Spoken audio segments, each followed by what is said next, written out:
başıma koyma. En adi daşa da olmuşam qonaq. Sen otur, çiçeğin halın sorarak sineme yıldırım, sözüm var benim.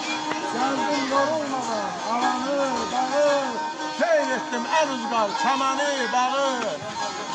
Heç vaxt qıramadım zamanı çağı, çok kulak başımda, üzüm var benim, eşk olsun size. Aşağı xalat versem incimezde. Güzel güzel. Güzel güzel, aşağı xalat. Bak senin için bir beşliği bu aşığı. Sağlam ol. Bir beşliği de bu aşığı. Sağ ol. Allah kömür olsun. Ələskər nəvi? Deyir ibtidada əlif Allah, bir birliyə qalalar. Onu sen devam elə biz getdik. Allah kömür olsun. Nəfslə mərifət durub şahada. Deyir. Mərifət deyir, belə kar eyləməklə. Hə, nəfs deyir, baxma naqqal sözünə, xeyrin gələn yerdən ar eyləməklə. Allah can sağlığı versin. Günahkardır nə ki yoldan azam var. Kim elə xeyri şəri yazan var. Nəfs deyir, ha.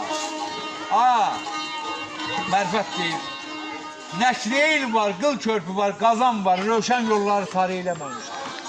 Gör nəfs nə deyir. Nə deyir? Timistan əhmişəm, hə, yeni yazır. Ay budur. Ay bu bizimdir. Ay qardaş, Azərbaycandan falan.